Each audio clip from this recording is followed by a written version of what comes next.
What's up, cinema lovers, and welcome to Too High Cinemas. I am your host, Shrim, and on Too High Cinemas, I like to give my opinion on some of the most popular pieces of cinema in the world.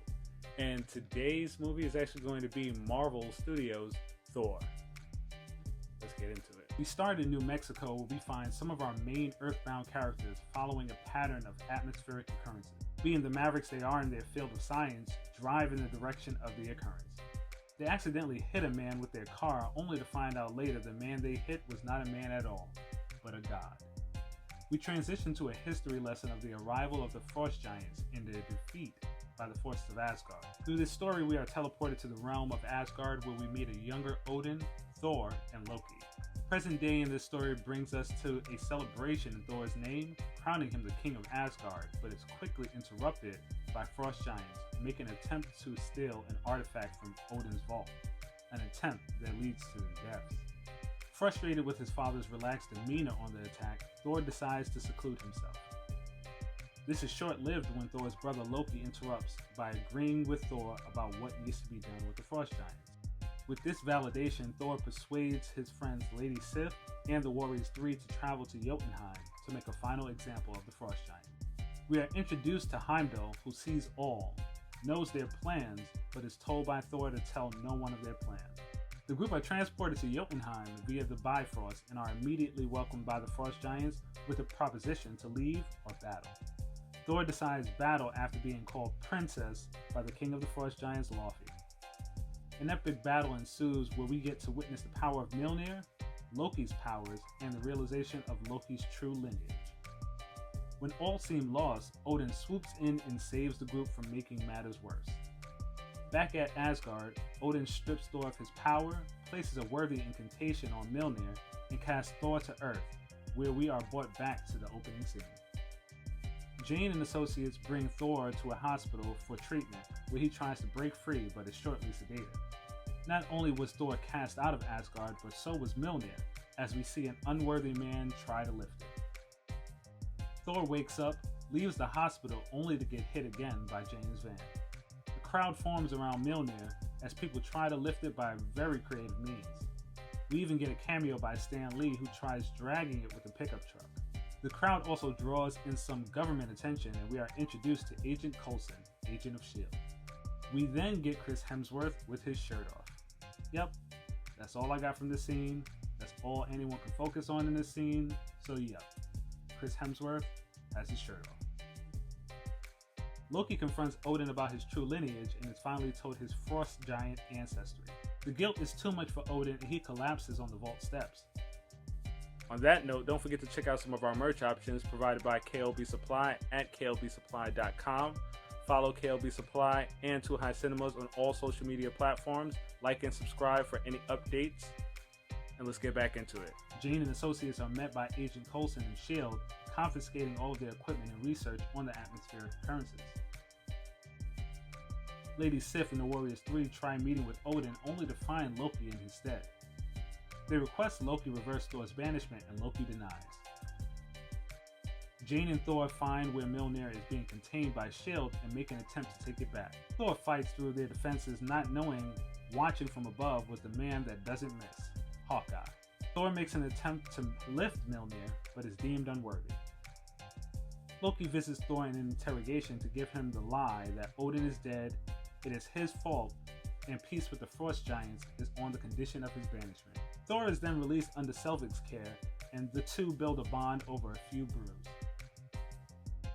Loki visits Laufey and reveals it was him that led the Frost Giants into Odin's vault, and presents Laufey with a proposition to kill Odin and give the Frost Giants their power back, which Laufey gladly accepts.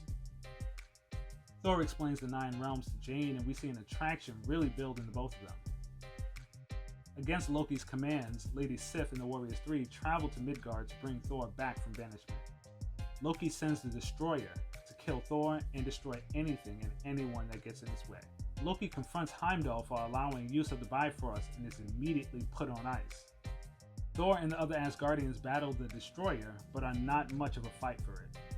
Thor realizes Loki is in control of the Destroyer and begs Loki to spare the lives of the innocent people and take his instead. Thor is presumed dead, but before dying, proved worthy of Mjolnir and the power of Thor. Once reunited with Mjolnir, Thor's powers are restored and he takes another crack at the destroyer, imploding its head. Laufey makes his attempt to kill Odin, but is betrayed by Loki. Loki uses the power of the Bifrost to destroy Jotunheim in order to gain his father's favor as king. Thor and Loki fight on the Bifrost, but in Loki fashion, Loki doesn't fight fair. Thor destroys the Bifrost in order to save Midgard, but may have lost his only way to see Jane again. With the Bifrost gone, Thor has no way of seeing Jane again, but that won't stop Jane from searching for him. Thor Odinson, God of Thunder. We get an end credit scene with Selvig and Nick Fury, director of S.H.I.E.L.D., played by Samuel L. Jackson. Fury fills Selvig in on some top secret intel on an artifact known as the Tesseract. Alright, first reactions to the movie. Alright, it was really good.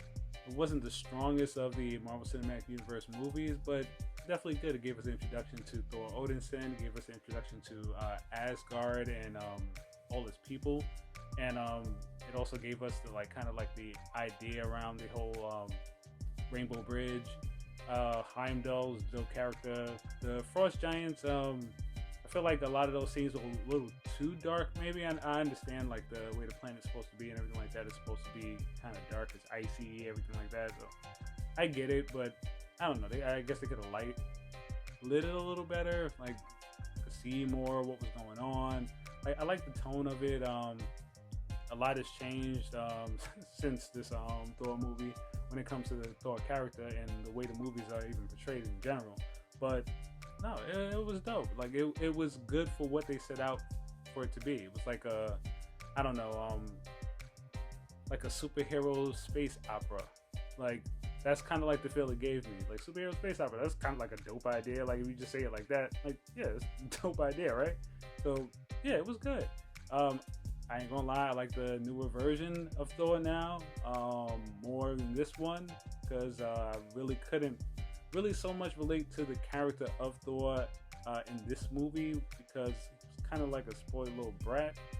So it was kind of more of a, all right, Thor, let's get to it. Let's change. Let's go through your arc already. Like, okay, I get it.